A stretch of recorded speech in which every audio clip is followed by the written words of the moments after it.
Now, let's stay a bit longer on this particular subject. Salom Branche is Vice President at Imani Center for Policy and Education and joins us live with more. Salom, grateful that you could find time to join us. We certainly are lagging behind as a country as long as we fail to effectively implement this new curriculum without the required textbooks, right? Yes. Good morning to you and everybody else. It's a very, very sad spectacle.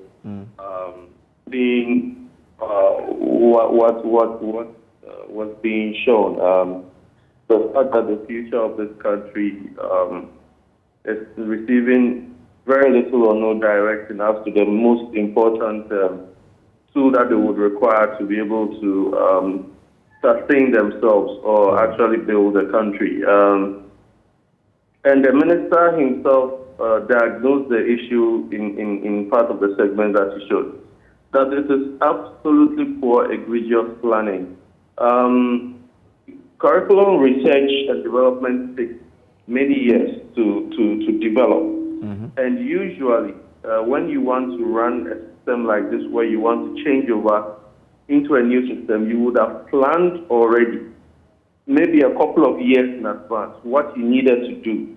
So it looks like either the ministry rushed into the whole curriculum planning thing, or they were misinformed about the logistics required on the ground, or they were just probably extremely clueless about it. Because it's a beggar's belief that you find the whole region, one of the poorer regions in the country, which still has a very high dependency ratio, a very high population of young people, having absolutely no clue as to how they are going to have their education for 3 years now, and possibly even for the next year or two. Because it means that even by the time the test would come, they would need even extra time to catch up with other classmates from other more privileged parts of the country.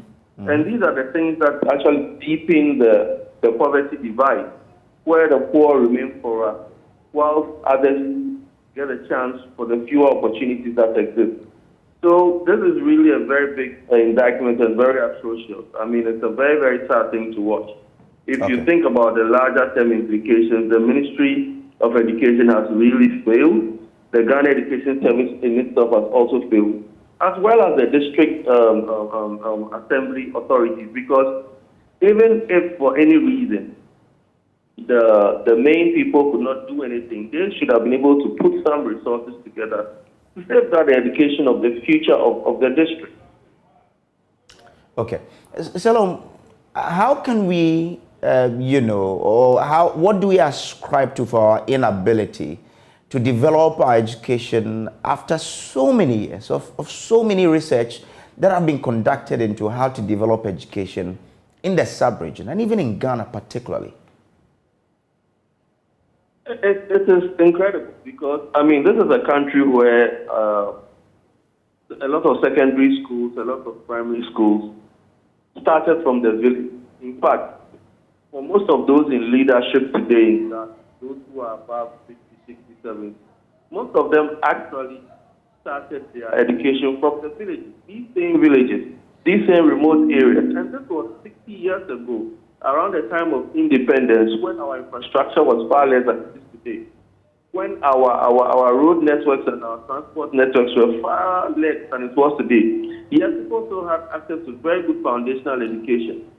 So what has changed? What has changed is not the fact that we do not have the requisite education and information. What has changed is that those who are running the show, or those who are leading the charge and the effort, are either not up to the task, or they are not planning well and securing funds for the task, or they basically are not taking it serious. Or most probably, they are putting square pegs in round holes. People who do not understand what they have to do and are there just because of some kind of patronage or the other. Because after 60, 70 years of independence, we cannot still be having this situation where even the pre-colonial days was better than it is now. Especially now when we are in the digital age and we have far better transparency and far better road and infrastructural network. this is actually an indictment on everyone in the leadership in education right now. And it should not be treated as a political issue, but a huge social crisis. And if we do not do that, then we have failed, because it's just very clear that those who are in charge of planning these things, I mean, and we are talking about Boti today, it could be Western region tomorrow, it could be Western North, it could even be parts of Greater Accra region. And we cannot do this when the whole world is moving forward into a digital age, when we cannot do just very simple text, very simple furniture. So this has become sort of a vicious cycle. What must happen? What must change in your perspective? What must change?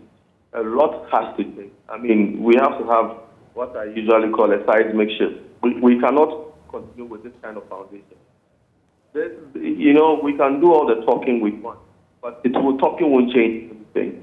I believe that there has to be a petition sent to Parliament to investigate the root cause of these issues. And if it means reverting to the old curriculum, while to wait for the infrastructure for the new curriculum, we should.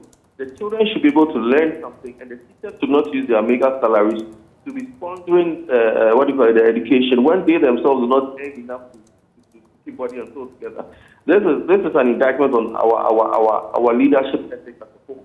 And what we need to do is to actually have people come together and say that enough is enough, and we should have to fire people at the top of the education civil service infrastructure if we have to. Because we cannot keep going like this. This is a complete failure. Okay, all right. Grateful that you could join us. Salom Branche is Vice President of Imani Africa. Now, still.